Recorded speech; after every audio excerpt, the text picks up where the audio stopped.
Hello and welcome दोस्तों, बहुत बहुत स्वागत है आप सभी का मेरे इस यूट्यूब चैनल शिख सुबह दुबे। तो एक हार्ट ब्रेक मोमेंट रहा इंडियन क्रिकेट के लिए। इनफैक्ट हार्ट ब्रेक भी नहीं कहेंगे इसे, तो एक एम्बैरेसिंग डिफीट ही कहेंगे। 3-2 से हम श्रृंखला हार चुके हैं वेस्ट इंडीज़ से।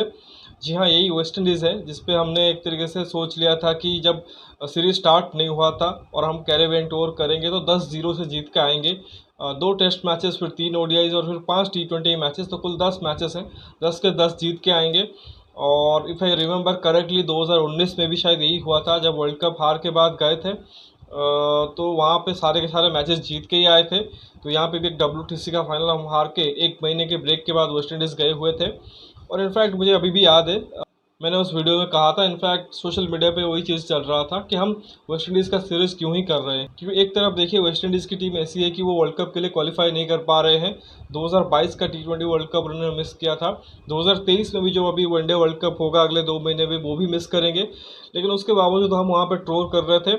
और हम सबका ये मानना था कि अगर हम अफगानिस्तान या किसी दूसरे कंट्री से खेलते जो कि वर्ल्ड कप में खेलेंगे तो शायद फ़ायदा होता। लेकिन वेस्ट इंडीज़ ने एक तरह से हमें गलत साबित किया है। उन्होंने ये दिखाया है कि उनके पास अभी भी वो गेम है, वो पैशन है, वो एक तरह से परफॉर्मेंस करने की एक तरीके से उनके पास अभी भी इच्छा है। बस बस थोड़ा सा उनको एक तरह से एकजुट होकर एज अ टीम खेलना है। और इस सीरीज़ में अगर आप देखो 10 मैच में से उन्होंने 4 मैच जीते हैं, 1 ODI मैच और 3 T20 मैच जीते हैं। साथ ही एक टेस्ट मैच भी ड्रॉ हुआ था। बरसात ने उनके एक तरह से मदद किया था, लेकिन उस टेस्ट मैच में भी अगर आप देखो पहले इनिंग्स में उन्होंने बहुत अच्छी बैटिंग की थी। एक तरह से जिस स्टैंडर्ड की हमने उम्मीद की थी वेस्ट इंडीज़ से, बहुत बेहतर खेले हैं। और T20 श्रृंखला जीतना, वो भी इंडिया जैसी टीम के सामने, अगर आप देखो सारे के सारे एक तरह से IPL परफॉर्मर्स है, बहुत अच्छे फॉर्म के साथ वो आए थे। तो उम्मीद ये की जा रही थी कि आराम से जीत जाएंगे। इनफैक्ट जिस तरह से पिछले 2 मैचेस भी रहे थे, वन साइडेड इंडिया ने जीता था, उसको देखते हुए लग रहा था कि वेस्ट इंडीज़ यहाँ पे भी हारेगी। बट यहाँ ने कॉम्प्रिहेंसिव विन जो कि है इंडिया, बट यहाँ पे वेस्ट इंडीज़ ने कॉम्प्रिहेंसिव विन एक तरीके से अर्जित किया है। तो हल्का सा आपको स्कोर कार्ड के बारे में बता देता हूँ, उसके बाद मैच के बारे में या कंप्लीट एक सीरीज़ के बारे में जो भी एक तरह से हाल रहा उसके बारे में बताऊँगा। तो देखिए, इंडिया ने टॉस जीता, अनचेंज्ड 11 उतारी और कहा हम पहले बैटिंग करेंगे। हालांकि मेरा भी मानना यही था कि आपको पहले बैटिंग ही करना चाहिए, क्योंकि इंडिया के लिए ये एक बड़ा चैलेंज रहा है काफ़ी समय से कि जब भी हम चेस करते हैं तो अक्सर हम सफल होते हैं। क्योंकि विराट कोहली को चेस पसंद है, तो ज़्यादातर मैचेस में उन्होंने बहुत इजीली इंडिया को चेस करवाया है टोटल। और साथ ही जो बाकी के जो बैट्समैन हैं, वो भी एक तरह से देखिए जब सामने टारगेट होता है तो एक तरह से वो इजीली एक तरह से उसे चेस कर पाते हैं, क्योंकि आइडिया रहता है कि किस पेस पे रन बनाना है, किस तरीके से इनिंग्स बिल्ड करना है। तो ये T20s में एक तरीके से कहेंगे कि एक तरह से चलता हुआ ट्रेंड है कि आप चेस करना पसंद करते हो, क्योंकि आपके सामने एक टोटल होता है। और आजकल के क्रिकेट में आखिर के 3-4 ओवर में अगर 50 रन भी रह गए हो तब भी शायद जो टीमें वो पैनिक नहीं करती हैं, क्योंकि उनके पास पावर हिटर्स होते हैं। लेकिन इंडिया के लिए सर्टनली एक प्रॉब्लम रहा है कि पहले बैटिंग करते हुए टारगेट सेट करना। तो उसी वजह से देखो हार्दिक ने चैलेंज लिया, लेकिन वो चैलेंज जो कि एक तरह से काम नहीं कर पाया। 165 रन सिर्फ इंडिया ने बनाए थे 9 विकेट खो के 20 ओवर में। और जवाब में अगर आप देखो वेस्ट इंडीज़ ने 2 ओवर रहते हुए ही 171 रन बना दिए हैं 2 विकेट के नुकसान पे। ब्रेंडन किंग एक दो अच्छी पारियां ज़रूर उन्होंने इस सीरीज़ में खेली है, लेकिन आज एक ज़बरदस्त नॉक खेला है। 85 नॉट आउट है 55 बॉलों में, 5 चौके और 6 छक्के मारे। और खासकर जिस तरह से उन्होंने युजवेंद्र चहल को काउंटर किया, वो बहुत ही काबिल तारीफ था। ज़बरदस्त तरीके से उनको एक तरह से अटैक किया है। बाकी कायल मेयर्स जल्दी आउट हो गए, 5 बॉलों में 10 रन है। तो मेयर्स के साथ भी इस सीरीज़ में यही रहा है, बड़ी पारी नहीं आई है, छोटे छोटे नॉक्स ही उन्होंने खेले हैं। 1 चौका और 1 छक्का उन्होंने मारा है। एक बार फिर से उनको अर्शदीप सिंह ने आउट किया। निकोलस पुरन आज तीसरे ओवर में आ गए थे, और क्योंकि कुलदीप यादव जो कि नॉर्मली पावर प्ले के बाद ही इंट्रोड्यूस होते हैं, तो उसी वजह से वो पावर प्ले में आ गए थे। और ताकि वहाँ पर अक्षर पटेल या जो भी उनको मिल जाए वहाँ पे उनको अटैक करें, वो एक तरह से दाव चला भी था। 35 बॉल में 47 किए हैं, 1 चौका 4 छक्के मारे हैं।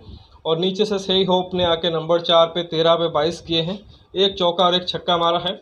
थोड़ा सा रेन अफेक्टेड गेम था, बीच बीच में वहाँ पे देखो बरसात हो रही थी, बिजली भी एक तरह से कड़क रहे थे, लेकिन मैच जो कि वो कंप्लीट हुआ है और वेस्ट इंडीज़ ने बहुत इजीली मैच जीता है। जो 2 विकेट वहाँ पे इंडियन गेंदबाजों को मिले, उसमें देखो एक अर्शदीप सिंह ने लिया था, कायल मेयर्स को आउट किया था, और 1 विकेट तिलक वर्मा ने लिया है। पहली बार बॉलिंग कर रहे थे इंटरनेशनल क्रिकेट में, अपने दूसरे ही बॉल पर उन्हें निकोलस पुरन को आउट किया है। उसके अलावा जो दूसरे गेंदबाज रहे इंडिया की तरफ से, वो एक तरह से महंगे भी साबित हुए और विकेट भी नहीं मिले हैं। हार्दिक पांड्या ने बॉल की शुरुआत की थी, 3 में 32 पड़े उनको। अर्शदीप ने 2 में 20 दिए हैं, 1 विकेट लिया है। वंस अगेन कुलदीप एक्सीलेंट थे। थ्रू आउट वो सीरीज उन्होंने बहुत अच्छी गेंदबाजी की है और उसी का एक तरह से नमूना पेश किया है। 4 ओवर में 18 रन दिए हैं लेकिन विकेट नहीं मिला है। और एक और चीज़ भी देखिए, उनके जो वेस्ट इंडीज़ के बैटर्स थे उन्होंने उनको एक तरीके से बहुत ज़्यादा रिस्क भी नहीं लिया, उनको आराम से सिंगल खेल के उनके ओवर निकाल दिया है। बाकी यूजी चहल के लिए बहुत ही ख़राब दिन था, जैसा कि कहा ब्रेंडन किंग ने स्पेशली उनको बहुत टारगेट किया था। 4 में 51 रन उनको पड़े हैं, तो अर्धशतक उनका पूरा हो गया है। मुकेश कुमार से सिर्फ एक ही ओवर करवाया है जिसमें 10 रन उनको पड़े हैं। तिलक वर्मा ने 2 ओवर में 17 दिए हैं, 1 विकेट उनको मिला है। अक्षर पटेल ने सिर्फ 1 ओवर किया है, उनको 8 रन पड़े हैं। और यशस्वी जायसवाल से भी आज गेंदबाजी करा दी, जिनको 11 रन पड़े एक ही ओवर में। तो आखिर में जाते जाते हार्दिक पांड्या ने जो भी एक तरह से पार्ट टाइम चॉइसेस थे इंडिया के पास, यशस्वी हो या फिर तिलक हो, उनसे बॉल करवा दिया और विकेट भी एक तिलक को मिल गया, लेकिन उसका कुछ फ़ायदा नहीं हुआ। हाँ, ये फ़ायदा हो गया आगे के लिए कि आपके पास एक तरह से आपने देख लिया है कि ये जो प्लेयर्स हैं जो कि गेंदबाजी कर सकते हैं, जिनको गेंदबाजी भी कराना चाहिए आगे, और ये जो बायलेटरल्स होंगे उसमें आप उनको यूज़ कर सकते हो। तो ये बॉलिंग का हाल रहा। बाकी जब देखो इंडिया ने पहले बैटिंग किया टॉस जीतने के बाद, पिछले मैच के जो 2 हीरो रहे थे जायसवाल और गिल, वो दोनों ही फेल रहे। जायसवाल पहले ही ओवर में आउट हुए 5 रन बना के 4 बॉल में, और शुभमन ने भी 9 बॉल में 9 रन किए हैं। उनका पूरे वनडे श्रृंखला में एक पारी आई जो थर्ड ओडीआई था, और यहाँ पे भी देखो 4th T20 में ही रन आया, लेकिन बाकी अब देखो बाकी के पारियों में उन्होंने ख़राब ही किया है। और इनफैक्ट इस सीरीज़ में अगर आप देखो उस एक पारी को छोड़ दे तो उनके इस सीरीज़ में 4 सिंगल डिजिट स्कोर हैं। नंबर 3 पे सूर्य कुमार यादव आए और उन्होंने एक और शानदार पारी खेली है। 61 रन की 45 बॉलों में 4 चौके 3 छक्के, जो उनका नेचुरल एक तरह से स्ट्राइक रेट रहता है उससे कम ही खेला है। 135.66 की है, लेकिन जिस सिचुएशन में वो थे, विकेट गिर रहे थे, तो उस समय बहुत अच्छी इनिंग्स थी। तिलक वर्मा ने भी एक छोटी सी पारी खेली लेकिन इम्पैक्टफुल नॉक थी। 18 बॉलों में 27 किए हैं, 3 चौके और 2 छक्के, जिसमें एक ही ओवर में आई थिंक 6th ओवर था, जो आखिरी ओवर था पावर प्ले का, उसमें अल्जारी जोसेफ को उन्होंने आई थिंक 4 बॉलों में लगातार आप देखो 4 बाउंड्रीज मारी थी, जिसमें 3 चौके और 1 छक्का था। संजू सैमसन ने एक और अपॉर्चुनिटी उन्होंने वेस्ट कर दिया है। अगर आप देखो 9 बॉल में 13 रन है, 2 चौके मार के आउट हुए हैं। तीसरा इनका एक तरह से पारी था इस T20 सीरीज़ में, लेकिन लगातार तीसरे मैच में फ्लॉप रहे हैं। 2 मैच में उनकी बैटिंग नहीं आई और उसी 2 मैच को इंडिया ने जीता है। जिस 3 मैच में उन्होंने बैटिंग किया है, तीनों ही इंडिया हारा है। तो सैमसन का अगर आप देखें, एक तो उनको अपॉर्चुनिटी मिलती नहीं है, और जब भी अपॉर्चुनिटी मिलती है वो चांसेस फेंक देते हैं। अब देखो क्योंकि आयरलैंड सीरीज़ में उनका नाम है तो होपफुली वहाँ पे खेल जाएंगे, लेकिन उसके बाद मतलब भगवान भरोसे। और अभी ये भी पता नहीं कि एशिया कप वर्ल्ड कप के वो 15 में होंगे या फिर रिजर्व में होंगे, तो उनका भी एक तरह से बुरा फेज चलता हुआ। बाकी हार्दिक पांड्या के लिए क्या कहें, 14 रन है 18 बॉलों में, जिसमें 1 छक्का है। मतलब हार्दिक पांड्या द फिनिशर जो कि पूरी की पूरी कंट्री चाहती है, जो उनके पास हिटिंग एबिलिटी है, जो हमने पिछले 1-2 साल पहले देखा था, अब वो हार्दिक पांड्या नहीं दिख रहे हैं। सडनली कैप्टन बनने के बाद पता नहीं उनको क्यों ये भूत चढ़ा है कि वो एंकर रोल में आ रहे हैं, पता नहीं, थोड़ा सा ऊपर बैटिंग करना कोशिश कर रहे हैं, थोड़ा सा इनिंग्स को पेस करने की कोशिश कर रहे हैं, और बाद में कोशिश कर रहे हैं कि मैं फिनिश करूं। लेकिन जो पहले के पांड्या हुआ करते थे, वो आते संग ही पहले दूसरे बॉल से अटैक करते थे। आई मीन स्पिनर के लिए तो बहुत मुश्किल होता था उनको बॉल डालना। बट अगेन वही चीज़ है जो कि केएल राहुल के साथ भी हुआ, जैसे वो कप्तान बने थे पंजाब किंग्स के, उन्होंने भी एक तरीके से थोड़ा सा एक्स्ट्रा रिस्पॉन्सिबिलिटी ले ली थी, और टॉप ऑर्डर में वो पावर प्ले को यूटिलाइज करने के बदले वो वहाँ पे एक तरह से टाइम स्पेंड कर रहे थे ताकि वो एक बड़ी पारी खेल सके और अंत तक बैटिंग कर सके। और वही गलती यहाँ पे हार्दिक पांड्या भी कर रहे हैं, और सबसे ज़्यादा ख़राब इस वजह से लग रहा है कि जो रोल वो एक तरह से अपनी फ्रेंचाइजी के लिए अपना रहे हैं, उसी रोल में इंडियन टीम के लिए भी खेल रहे हैं जब वो कप्तान बन रहे हैं, जो कि शायद कोई भी इंडियन फैंस नहीं चाहेगा। कैप्टनसी तो ठीक है हार्दिक पांड्या को मिली हुई है, लेकिन उनको बॉल से और बैट से भी परफॉर्म करना पड़ेगा। आज का मैच जो कि उनका आई थिंक जो भी उनके डिसीजन रहे हैं उसके अलावा देखो जो उनकी खुद की परफॉर्मेंस रही है वो बहुत ही ख़राब रही है। अक्षर पटेल ने 13 रन किए हैं 10 बॉलों में। अक्षर का भी मतलब इस सीरीज़ में विद द बैट उतना कुछ खास परफॉर्मेंस नहीं रहा है। 1-2 शॉट्स ज़रूर आए हैं, लेकिन उतना भी शायद कन्विंसिंग नहीं रहे हैं, और बॉलिंग से वो अंडर यूटिलाइज ही हुए हैं। अर्शदीप सिंह ने 8 रन किए हैं 4 बॉलों में, एक ज़बरदस्त छक्का भी उन्होंने मारा अंत में, और जिसके चलते 165 तक टीम इंडिया पहुंच पाई। लेकिन इस विकेट के ऊपर जैसा कि बैटिंग सरफेस है वहाँ पे अच्छा, कहीं से भी देखो ये स्कोर जो कि मैच विनिंग नहीं था, कहीं ना कहीं आप 20-25 रन शॉर्ट रह गए थे। जहाँ तक वेस्ट इंडीज़ की बॉलिंग की बात करें, अकील हुसैन जो उनके लेफ्ट आर्म स्पिनर है, जिनको नेचुरली तौर पे वो पावर प्ले में इंट्रोड्यूस करा देते हैं, थोड़े से इनइफेक्टिव दिखे थे पिछले मैच में। यहाँ पर आप देखो उन्होंने अच्छी बॉलिंग की है, दोनों ही ओपनर्स को शायद उन्होंने आउट किया है, सिर्फ 24 रन दिया है 4 ओवर में। काइल मेयर से 1 ओवर करवाया जिन्होंने 4 रन दिए हैं। जेसन होल्डर ने 2 विकेट आउट किए हैं 4 में 36 देके। अल्जारी जोसेफ का दिन खराब था जिनको 41 रन पड़े हैं 3 ओवर में। ओडेन स्मिथ को रिप्लेस किया था बट उन्हीं का जैसा हाल रहा है। और रोस्टन चेस को लाए थे आज एक प्राइमरी उनके जो पेसर्स थे ओबिड मोकई उनके जगह पे, और वो दाव चल गया है। 4 ओवर में 25 रन देके 1 आउट किया है।